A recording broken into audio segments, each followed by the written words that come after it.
The day Brent Banks, the school tyrant, called for a fight, I accidentally tackled him, and in the process, I stole his first kiss. The ever-arrogant school tyrant flushed red to the tips of his ears, grabbed my wrist, and whispered, "Kiss me again."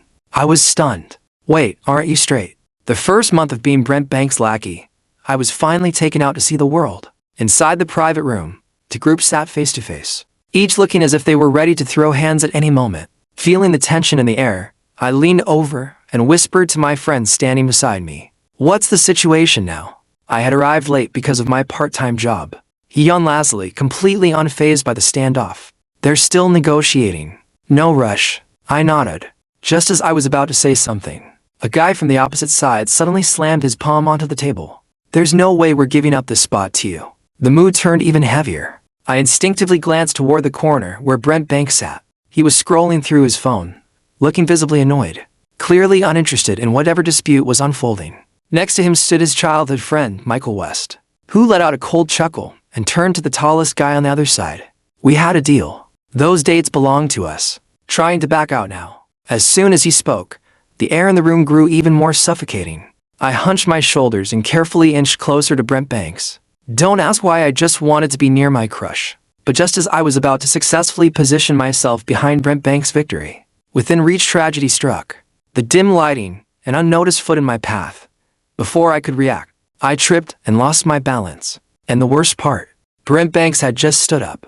Everything after that happened completely beyond my control. I swear, I really didn't mean for any of it to happen. In the middle of an already tense moment, as fists were about to fly, I like an idiot went and tackled Brent Banks to the ground. And as if that wasn't bad enough, I landed directly on top of him. It took a second for me to process the soft sensation on my lips. Breath warm, scent intoxicating. Brent Banks, pinned beneath me, eyes dark and locked onto mine.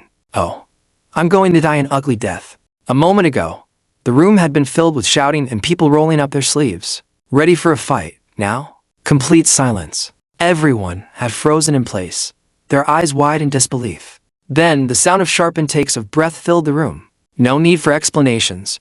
Brent Banks wasn't just known for being ruthless and untouchable. Most importantly, he was straight. And in front of all these people, I, a guy, had just stolen his first kiss. I could already see the obituary. "I won't live to see the sunrise tomorrow." How I became Brent Banks' lackey was an accident too.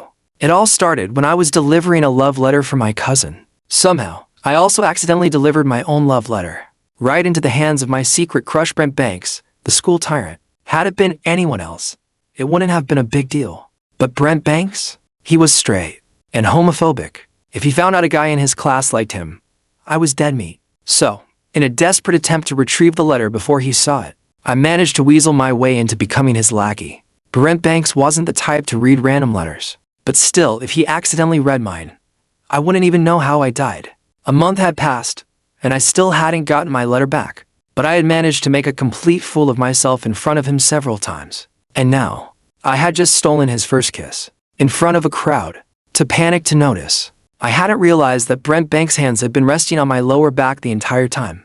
I scrambled to apologize while frantically trying to get off him. Brent Banks, however, simply raised an eyebrow, grabbed my collar, and pulled me back down. I froze, inches from his face as his voice, low, almost teasing, brushed against my ear. "Kiss me again, huh? I must be hallucinating. Brent Banks, aren't you straight?" I gawked at him, my brain short-circuiting, my gaze helplessly tracing over his sharp brows and elegant features. Then Brent Banks paused, as if realizing something, and suddenly turned his head away with a small, amused smile. My face was burning. Of all times, why am I getting distracted by how good-looking he is? Finally, his childhood friend, Michael West, stepped in and pulled me up. He glanced at me, then at Brent Banks and gave me a thumbs up. "Dude, I respect you." What? The absurdity of the situation must have gotten to the other side as well. The tall guy leading their group, barely holding back his laughter, let out a sigh. "All right, it's not that big a deal. We'll stick to the original plan, our bad." Just like that, the intense standoff had completely lost its momentum. The opposing group stood up one by one and began filing out. Michael West flipped them a not-so-friendly hand gesture before turning back to Brent Banks. "You good? Didn't break anything?" Brent Banks shook his head, then turned to me. I was still stuck on those 3 words. "Kiss me again." Did I just break the school tyrant? With the crowd gone, Michael West burst out laughing. Since when did you have someone like this around? This is gold. Kissing you in front of all these people? That takes guts. I turned red. Brother Banks, I swear, it wasn't on purpose. Brent Banks studied me for a long moment before finally responding. Got it. But for some reason, I had a feeling that wasn't what he really wanted to say. In the end, I never mustered the courage to ask him what he meant by kiss me again. As I reached the doorway, I could still hear Michael West's loud voice ringing out. Damn, Brent, something's up with you. In a situation like this, how the hell did you not lose your temper and beat someone up? Brent Banks responded calmly. Mind your own business. How many times is it now between you and him this month? Every time you throw a tantrum, you call a bunch of people to join your little drama. Are we all just part of your play now? Michael West's voice shot up. Can you not make it sound so disgusting? What tantrum? What play? I actually fight him, all right? He and his guys keep taking our turf. We're sworn enemies. My thoughts instantly derailed. Wait, was he talking about the guy Brent Banks was supposed to fight today? From the way Brent put it, did these to have some kind of history? Starting from that day, word about my incident spread like wildfire. And of course, the more it spread, the more distorted it became. By the time it reached its final form, everyone in class knew I had forcibly kissed Brent Banks. That's right. The implication. I had forced myself on Brent Banks. They didn't dare bring it up in front of him, but they sure had no problem talking about it right in front of me. And the looks they gave me? A mix of shock and admiration, like wow, never thought you were that kind of person. I used to try and linger around Brent Banks to increase my presence. Now, I didn't even dare to approach him. Feeling helpless, I pulled out my phone and messaged the online friend I'd been chatting with for the past 2 years. Bro, you there? This friend was someone I'd met in a game after my college entrance exams. Not the chatty type, but he always responded. We'd pulled all-nighters together grinding ranked matches, running missions, and visiting in-game photo spots. Eventually, we exchanged contact info, and since then, we'd been in touch regularly. After about 10 minutes, he finally replied. Yeah, what's up? I scratched my head for a moment before slowly typing. So, I have this friend. One day, he accidentally kissed his crush. I heavily emphasized that this was about a friend. Then, I proceeded to type out the entire fiasco from that night. Finally, I carefully asked, what do you think he meant by kiss me again? This time, my friend took even longer to respond. After what felt like an eternity, his reply finally popped up. Is it possible that he likes you too? My eyes widened. I immediately typed back. Impossible. He's straight. There's no way he likes me. The other side didn't respond. 3 minutes later, I realized I had just exposed myself. And sure enough, the next message popped up. Oh, a friend, huh? I am going to die from my own stupidity. I frantically sent a bunch of stickers to ease the awkwardness. He didn't tease me any further. Instead, his last message read, if you never say anything, how will he know you like him? You should at least try chase him a little. I stared at my phone, frozen. Chase Brent Banks. On the day of Brent Banks' basketball game, I arrived early and snagged a prime viewing spot. As his loyal lackey, bringing my boss a bottle of water after a game was totally reasonable, right? To my surprise, there were even more spectators than I expected. Two girls walked up behind me. When they saw me, they hesitated before calling my name. Samuel Bigelow. They looked familiar, probably from the same club. I nodded in greeting. Hey, you guys here to watch the game too? They exchanged a glance, then looked at the water bottle in my hand. Wait, are you bringing that for Brent Banks? Without thinking, I nodded. Their smiles widened. I was confused. Why are they so happy just because I'm bringing Brent Banks water? After they left, I remained in place, still waiting. But I made one fatal miscalculation. I completely underestimated the midday sun. Within minutes, I was practically melting.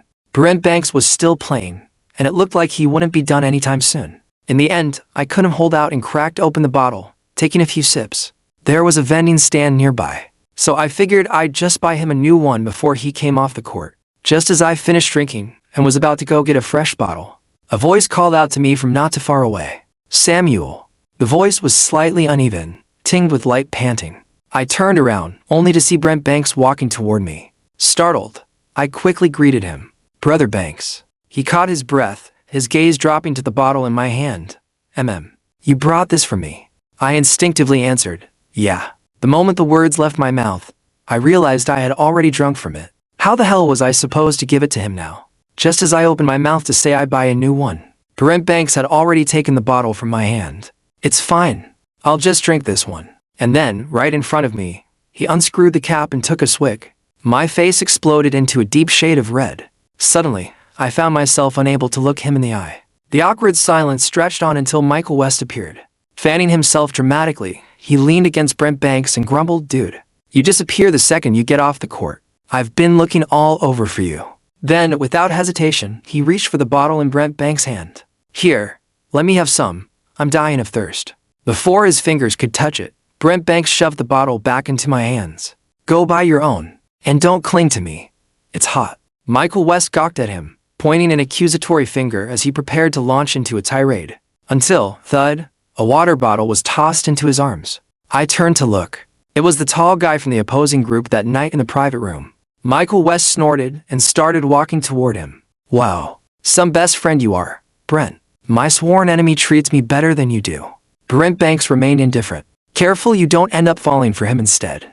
Michael West, already halfway across the court, didn't hear him. But I did. I stood there, dazed, still stuck on the image of Brent Banks drinking from the same bottle as me. Right before Brent Banks stepped back onto the court, he reached over and ruffled my hair. "Are you an idiot? Go find a cooler place to stand. Stop standing around like a fool." Then, as if it were the most natural thing in the world, he added, "Wait for me. We'll go eat together after the game." I nodded instinctively. "Oh, okay. I'll wait for you." It wasn't until I found myself sitting next to Brent Banks at a hot pot restaurant later that night that the reality of the situation finally sank in. There were about 7 or 8 guys at the table, mostly the same ones from that night in the private room. The tall guy from the rival group was there too, currently arguing with Michael West over the best way to mix dipping sauces. All of them were guys. Barely after we had eaten a few bites, a waiter came in carrying several cases of beer. Before I knew it, there was a bottle in front of each person. Michael West raised his hand and declared, "Nobody leaves sober tonight." Brent Banks turned slightly toward me and asked, "Can you handle your alcohol?" The room was too loud, so to hear him better, I unconsciously leaned in closer. For some reason, I kept my expression steady and replied, "I'm decent." Mental note, my best record was 3 bottles before I blacked out. Brent Banks let out a small chuckle. Good. Being this close, I could faintly catch the scent of his body wash. Freshly showered after his game, he smelled way too good, especially in a stuffy, alcohol-heavy room like this. Without thinking, I shifted even closer. Then I heard him laugh. My ears instantly burned red, and I quickly scooted back. Grabbing my bottle, I took a few big gulps. Before I knew it, I had already downed 2 bottles. At some point, Michael West started complaining that drinking wasn't fun enough. "Let's make it interesting. 1v1 in King of Glory. Loser either drinks or follows the winner's command." They took turns playing until it was Michael West versus Brent Banks. At first, I didn't think Brent Banks would even participate in this nonsense. But after a brief pause, he simply said, "I don't have the game on my phone. Someone lend me an account." Michael West frowned. "Didn't you have one?" Someone handed him a phone. Brent Banks took it nonchalantly and muttered, "I uninstalled it." "Hurry up. Are we playing or not?" Curious, I instinctively leaned closer to get a better look. After some back and forth, Michael West chose Lubin, while Brent Banks picked Gongsun Lee. The match ended quickly. Brent Banks lost. Michael West gloated, but then hesitated. "Wait, isn't this your main hero? You actually lost to me." Brent Banks glanced at me briefly before shutting off the phone. "Wasn't feeling it today." Michael West didn't think much of it. Instead of making Brent drink, he grinned mischievously. "Drinking is boring. I'll give you a dare instead." I turned to look at Brent Banks. Is he really going along with this? To my surprise, he leaned back in his chair, looking completely at ease. "Go ahead." I wasn't the only one shocked. Most of the guys in the room were just as stunned. Someone immediately started hyping it up. "Damn, Brother Banks actually agreed. Michael West, you better make this good." "Yeah, don't waste this opportunity." Michael West smirked, slammed his hand on the table, and said, "Kiss someone in this room." The second those words left his mouth, the entire room turned to look at me. Their faces were filled with wicked amusement. Clearly, everyone still remembered the legendary incident where I tackled Brent Banks and stole his first kiss. Realizing their intent, my gaze instinctively dropped to Brent Banks' lips. Shit, I suddenly remembered how they had felt that night. My throat went dry. My heartbeat sped up. Who is he going to pick? The whole room went silent, waiting for Brent Banks' answer. Someone spoke up, trying to help him out. "Pick Michael West. He's the one who dared you. Gross him out." Laughter erupted, with everyone urging him to mess with Michael West. I was slightly drunk by now, my mind fuzzy. Without thinking, I grabbed Brent Banks' arm. Brent Banks, a sliver of rationality made me bite back the rest of my words. I told myself that picking Michael West was the best choice. To Brent Banks, this was just a game. But to me, anything involving Brent Banks was never just a game. Feeling dejected, I lowered my head and slowly let go of his arm. The next second, Brent Banks caught my wrist. Then he casually announced, "I picked Samuel Bigelow." I snapped my head up, staring at him in disbelief. Brent Banks smiled slightly and leaned in, whispering, "You stole a kiss from me last time. Don't you think it's time I take one back?" And with that, he tilted my chin up and kissed me. Technically, Michael West had only said kiss someone. He never said it had to be on the lips. But Brent Banks didn't clarify, and I sure as hell wasn't going to point it out. This kiss lasted longer than the first. And just as Brent Banks was about to pull away, my drunken brain short-circuited. I instinctively leaned forward. I felt him pause for a few seconds. Then he slowly leaned back and, eventually, I was the one who couldn't keep up. I pulled away first. The moment we separated, the room exploded into cheers. The noise was deafening, but I couldn't hear anything except the pounding of my own heart. I stared at Brent Banks, dazed, his name slipping from my lips. Michael West tried handing him another drink. Brent Banks dodged it effortlessly. "I'm here," he replied simply. Michael West, clearly giving up on getting Brent Banks to drink, turned to me instead.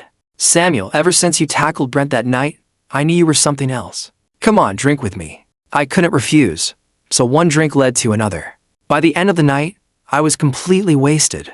The last thing I remembered was Brent Banks taking me back to his dorm. Brent Banks and Michael West shared a dorm, but Michael wasn't around that night. Halfway through walking me back, I suddenly stopped and refused to move. Brent sighed, crouching down in front of me, his voice laced with exasperation. "What do I have to do to get you to behave?" I stared at him for a long moment before recklessly blurting out, "Let me kiss you again." Brent froze on the spot, then turned his head and let out a soft, helpless laugh. "Samuel, where the hell did you come from, you little perv, under the dim night sky?" His smile was way too good-looking. Unable to resist, I leaned in and pressed a kiss to his cheek. Face burning, I whispered, "Okay, now I can walk." I didn't dare look at him, only hearing his breath hitch slightly. Finally, he let out a resigned sigh and took my hand. "I give up, Samuel Bigelow." The morning after, when I woke up in Brent Banks' dorm the next morning, my first thought was, he really was way too much of a gentleman for not throwing me into the nearest dumpster last night. From that night onward, I found myself unable to meet his gaze properly. So, the moment Michael West returned, I bolted with some half-baked excuse. But as I walked back to my dorm, I couldn't suppress the joy bubbling inside me. I pulled out my phone and messaged my online gaming buddy. "Bro, I think you were totally right that day. If I actually win him over, I'm treating you to dinner." This time, he responded quickly. But by the time I opened the chat, he had already deleted 3 messages. His new text read, "You got him? You confessed?" Feeling a bit guilty, I replied, "Not yet." Then, trying to save face, I quickly followed up with, "But I did steal another kiss from him last night, and he didn't hit me. You know what that means. It means I have a shot, right? Right? A kiss on the cheek still counts as a kiss, okay?" There was a long pause before he sent 6 exclamation marks. Then, 3 words, "Coward." For some reason, I couldn't shake the feeling that his words carried an odd sense of frustration. For the next few days, I avoided lingering around Brent Banks too much. Instead, I spent most of my time staring at our chat window, typing something, deleting it, then typing it again. There were so many things I wanted to ask, but I had no idea where to start. Meanwhile, I spent my time seeking advice from my gaming buddy on how to pursue someone. Then, one day, Michael West sent a message in the group chat. "Who's in for an escape room this weekend?" If Michael was going, that meant Brent Banks would probably be there too.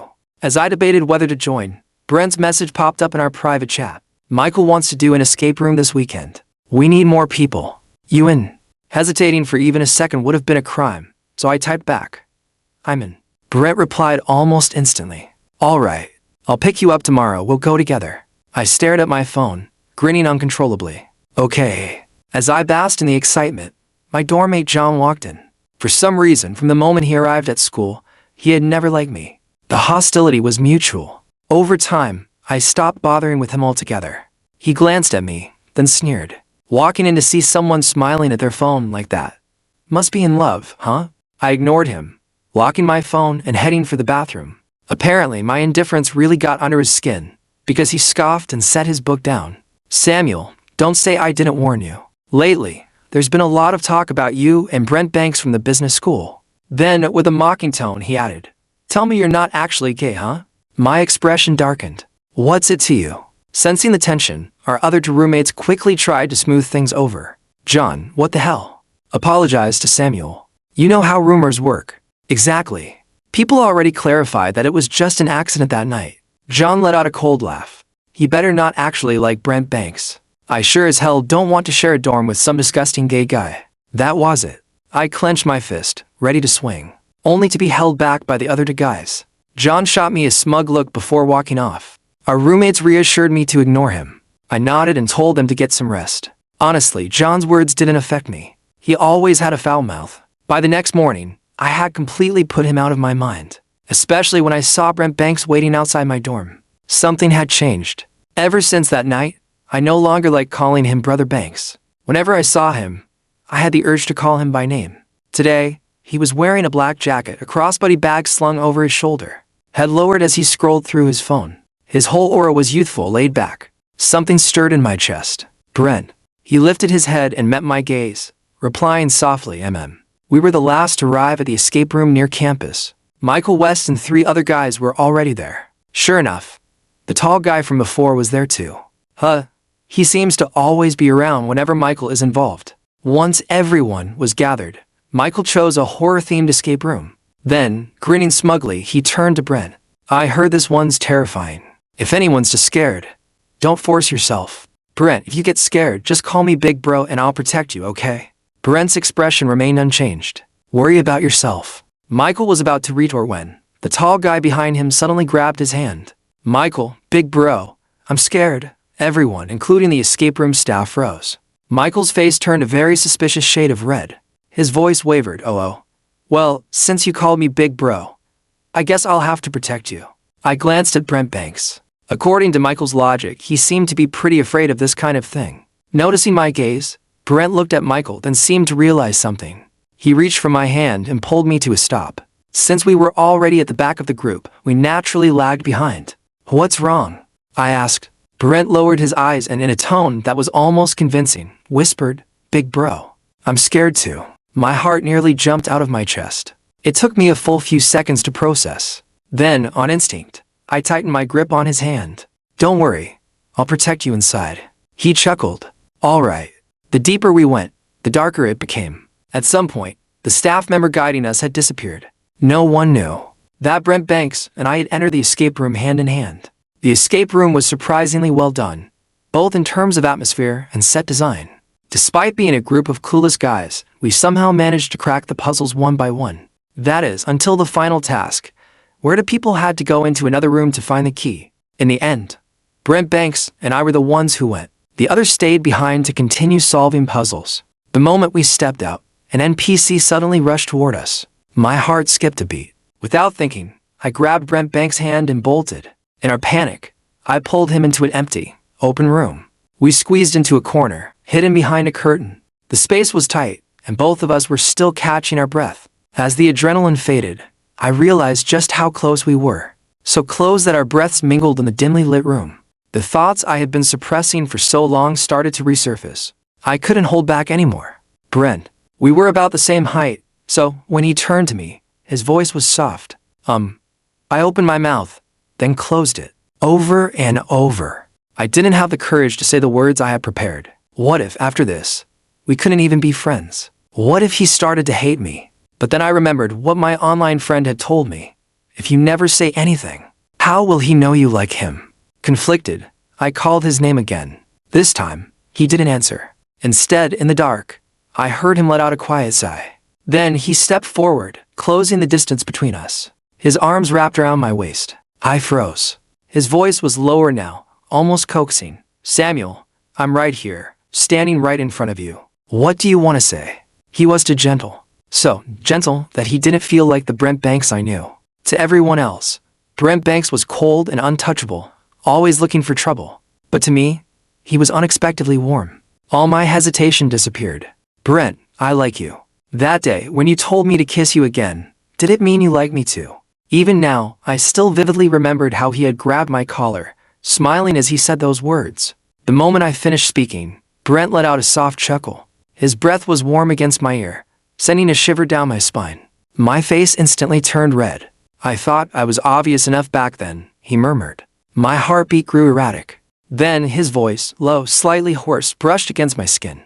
I checked earlier. This spot isn't under surveillance. My mind went blank for a few seconds. I responded instinctively, Samuel, open your mouth. It was too dark to see clearly. I could barely make out the blurry outline of his face. Even though I knew there were no cameras, I couldn't help feeling nervous. We kissed. This time, it wasn't an accident. This time, it lasted longer. In those 10 minutes, time stretched infinitely. I could only hold on to the back of Brent Banks' shirt, grasping tightly. When we finally parted, both of us were breathing a little heavier than usual. Brent reached up and ruffled my hair. Samuel, I like you too. On the way back, my face remained flushed. By the time we returned, Michael West and the others had already cracked the final puzzle. The staff guided us out for a debrief, but Brent and I had completely forgotten about the key. So, if you guys didn't bring back the key, what the hell were you doing for so long? Michael West looked genuinely puzzled. Brent and I exchanged glances. Then, as if on cue, we both averted our eyes. Brent replied calmly, we got chased by an NPC, panicked, and ran into the wrong room. I silently added in my head.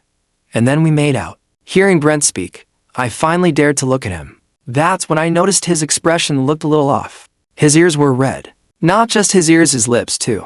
A tiny wound on the corner of his mouth. Michael West noticed it too. Holy shit, dude. What happened to your mouth? His shout made everyone in the room turn to look. Brent instinctively glanced at me before clamping his mouth shut. It was obvious he really didn't want to talk about it, but Michael wasn't letting this go. Dude, I'm asking you a question. You were fine when we went in. Why is your mouth busted now? Why do you keep looking at Samuel? It's not like he did that to you, right? I choked. Well, technically, Michael wasn't wrong. He just had no idea how right he actually was. Michael kept pestering Brent for an answer. Brent, clearly fed up, finally shut him up with one simple sentence. Yeah, he did it. If you want details, ask him. Michael and I both froze. He looked back and forth between us, then for once fell completely silent. Finally, he leaned in closer to me, lowering his voice. Samuel, how did you do it? I couldn't bring myself to say. I bit him. Thankfully, the tall guy came over and dragged Michael away. Even as he left, Michael's expression was still utterly baffled.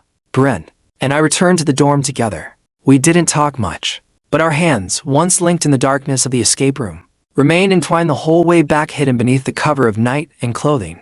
Only when we reached my dorm did we finally let go. As my heartbeat settled and my mind cleared, it finally hit me. Brent Banks was now my boyfriend. He smiled at me for a long moment before finally saying, "See you tomorrow, boyfriend." On the way upstairs, I whipped out my phone and messaged my online friend. I did it. I got him. I was still typing as I reached my dorm. Only when I arrived at my door did I finally stop. Because there, lying in front of my room, was my suitcase, thrown outside. One particular box stood out among the pile. The moment I recognized it, my stomach dropped. I hadn't even finished my message when John stepped into view. His face was filled with disgust. The other two roommates stood silently, avoiding my gaze. My expression darkened. John, what the hell gives you the right to go through my stuff? That box. It was where I kept my old love letters. The ones I had written to Brent Banks. John pointed at me, sneering. The fact that you're a disgusting gay who likes guys. I didn't even need to ask. I knew he had opened the box. We were standing in the hallway. People from other dorms had come out to watch. Seeing the growing crowd, John only looked more smug. I always suspected there was something between you and Brent Banks. And look at this evidence. Then he lifted his foot and stomped on the box. A crisp shoe print marred the white paper beneath. His voice dripped with venom. Just thinking about sharing a dorm with a gay guy makes my skin crawl. It's disgusting. Take your stuff. And he never got to finish. Because I lunged at him. Blinded by fury, I swung hard. My punches came down one after another, fueled by the overwhelming rage burning inside me. My other two roommates scrambled to pull me off. Samuel, calm down. But it was too late. The situation had already spiraled into chaos. The day Brent Banks arrived, I was sitting on the bench outside the office, lost in thought. Hearing footsteps, I looked up to see him walking toward me. I wanted to say something, anything, But when he finally stopped in front of me, the words got stuck in my throat. Brent reached out, fingers brushing over the wound on my cheek. Does it hurt? Honestly, I hadn't even felt it until he mentioned it. But since he asked, I still nodded. Then, I finally found my voice. Brent Banks, my love letters got ruined. That box, it was where I kept the letters I had written for him. Over the years, I had written so many, but never had the courage to send even one. Brent pulled me into his arms, his hand gently rubbing my back, trying to calm me down. Sorry, I was late. I clutched his shirt and shook my head. He lowered his voice, speaking right next to my ear. They're not ruined. I've already memorized the one you gave me, Samuel. I froze. Then, it hit me. He was talking about that letter, the one I had accidentally sent to him. But I had always thought he never even opened it. Seeing the confusion on my face, Brent chuckled softly. I read it the very first night you gave it to me. I was too overwhelmed to respond. Brent patted my head. Get some rest, Samuel. You don't have to worry about tonight, I'll take care of it. The weight of everything was too much to process at once. So, I simply nodded. Okay. John was the one who went through my things without permission. The school had initially planned to make him move out, but I shook my head. I'll move. I don't want to stay here anymore. Hearing that, Brent immediately called Michael West, telling him to grab two guys and help me move. Before I knew it, my new dorm was already arranged. More importantly, my new roommates were in the same major, with the same class schedule as me. When Brent walked me in, all three of them greeted him casually. That's when I realized they already knew each other. The guys were easygoing. They didn't ask about what had happened, just reassured me. You're part of this dorm now. No backstabbing. No bullshit. I let out a breath I didn't realize I was holding. After everything that had happened tonight, I was grateful they didn't pry. Brent was standing nearby, still on the phone. Looking at him, I suddenly felt like maybe tonight wasn't so bad after all. As he was leaving, Brent reached over, rubbing my earlobe gently, his voice coaxing. I started looking for an apartment off campus. But I figured, since you just started college, you might want to experience dorm life. Make some friends. Once the place is ready, whenever you want to move out, just let me know, I'll come get you. I grabbed his hand and held it in mine. Thinking for a moment, I said, we split the rent. It wasn't until the second semester of our sophomore year that Brent and I finally moved in together. On the night we moved out, Michael West made a big fuss, insisting that Brent and I owed him a meal. Michael had found out about us the night he helped me move. For a long time after that, whenever he looked at me, his expression was complicated. Eventually, he asked me a question. Samuel, can the guys really be together? His tone wasn't filled with disgust, only genuine confusion. I thought about it for a moment before answering. Michael, I like Brent because he's Brent. I didn't know how to explain it, but I knew one thing for sure. Before Brent Banks, I had never considered liking a guy. It was a strange, unexplainable feeling. Michael stayed silent for a long time after that. That night, we had hot pot at our new place. Somewhere between eating and chatting, Michael casually mentioned John had lost his scholarship eligibility for going through my stuff without permission. With his paranoia spiraling, he began suspecting everyone around him. Bit by bit, people stopped wanting to associate with him. When Michael left, Brent and I stayed in the living room, playing video games on the couch. After a few rounds, we glanced at each other, and before I knew it, we were kissing. Somehow, it lasted a lot longer than I expected. Only when I was completely breathless did I manage to mumble, Brent, let's go to the room. He pressed another kiss to the corner of my mouth, voice husky. Tonight, we stay here. And with that, I lost the last shred of my sanity. Bonus. Brent Banks POV. Samuel Bigelow finding out that I was his online gaming buddy? That happened on an ordinary night. Honestly, since we were already living together, it was only a matter of time before I slipped up. It just happened. Way sooner than I expected. That night, fresh out of the shower, I walked into the bedroom, only to see Samuel holding my phone, eyes wide with shock and embarrassment. Brent. I immediately knew. Shit. Feeling guilty, I blurted, listen, I can explain. In the end, the conversation somehow led to both of us tangled up on the bed. The shower had been pointless. By the time we were done, he was too exhausted to interrogate me anymore. At some point, Michael West had asked me, why Samuel Bigelow? Why him? I thought about it, and honestly, I couldn't come up with a specific reason. If I had to give one, it would be that first, accidental kiss. The moment it happened, my instinct was to pull him back and say, kiss me again. From the very first time I met him, I knew he liked me. Not because I was his online friend, Not because of the love letter, but because of the way his eyes lit up whenever he looked at me. He thought he hid it well, but somewhere along the way, I have fallen for him too.